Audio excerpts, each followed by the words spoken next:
Good day, everyone. My name is Mr. Chisum, and today we'll be looking at the special features that are found in the epithelial cells.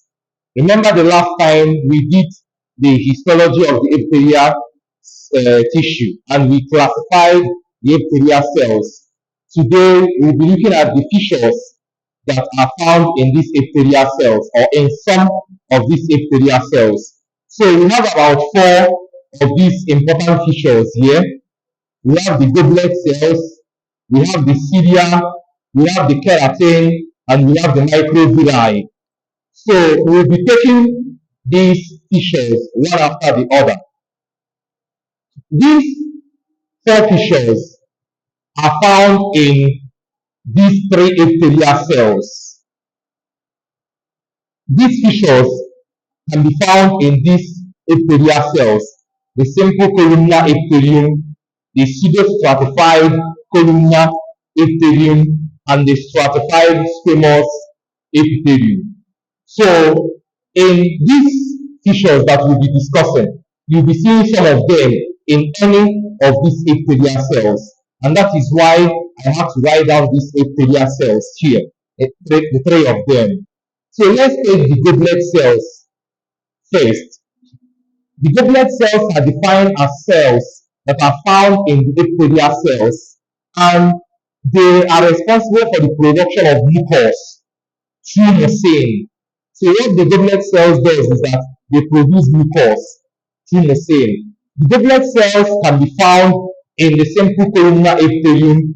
It can be found in the pseudostratified columnar epithelium. This is where you find the goblet cells. Then the second feature we have here is the cilia. The cilia, they are defined as air-like structures that are found across the epithelial cells. And what they do is that they help in the propelling of nutrients across the epithelial cells. Cilia carries nutrients and the substances across the epithelial cells. So, in the case of cilia, they are found in simple columnar epithelium and they are found in pseudostratified columnar epithelium. However, there are some parts of simple columnar epithelium that you will not see cilia. Example of these places are like the small intestine, the large intestine, the anus. They are lined by simple columnar epithelium, but they do not contain cilia. So in that situation, they are called the non-ciliated. So the small intestine, the large intestine, if someone asks you what is the lining of the small intestine, you can say simple columnar epithelium. In brackets, you write non-ciliated because they do not contain cilia. Then there are also parts of some parts that are lined by the simple columnar epithelium that contains cilia. Example of this part is the uterus and the fallopian tube.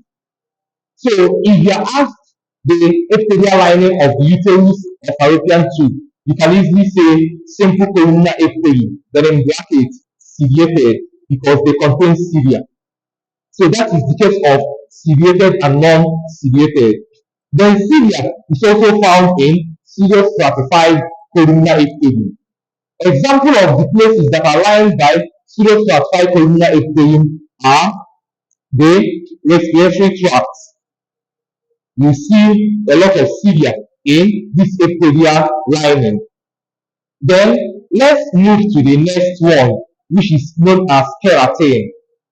Keratin are protein substances or they are protein materials that are responsible for the production of hairs. It is found in epithelial lining and they function in the production of hairs. So keratin are found in stratified squamous epithelial cells. That's where you see keratin. However, there are some areas that are lined by stratified squamous epithelium that do not contain keratin. Areas like the oral cavity, the vaginal, they are lined by stratified squamous, but they do not contain keratin. Since keratin produce hair, these places are lined by stratified squamous, but they do not contain keratin. So in that situation, if you have the epithelial lining of the oral cavity or the vagina, you can say the stratified squamous epithelium in brackets non-keratinized. Then there are some areas that are lined by stratified squamous epithelium that contain keratin. Example of this area is the skin. So you can see that because of the presence of keratin in the epithelial lining, this same epithelial lining the skin, if you add the epithelial lining of the skin, you can say stratified squamous epithelium in bracket keratinized because they contain keratin, and that is why you can be able to see hairs in your skin.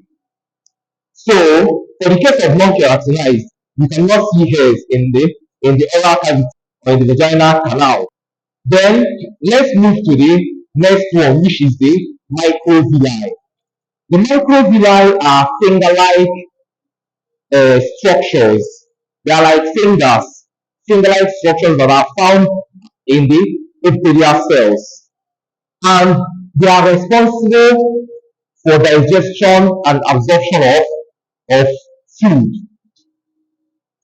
The microvilli are found in simple columnar epithelium. So there are places that are lined by simple columnar epithelium, like the small intestine, the large intestine that contain microvilli.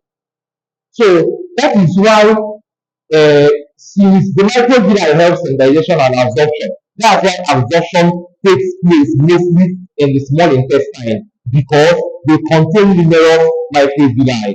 So how do they do this?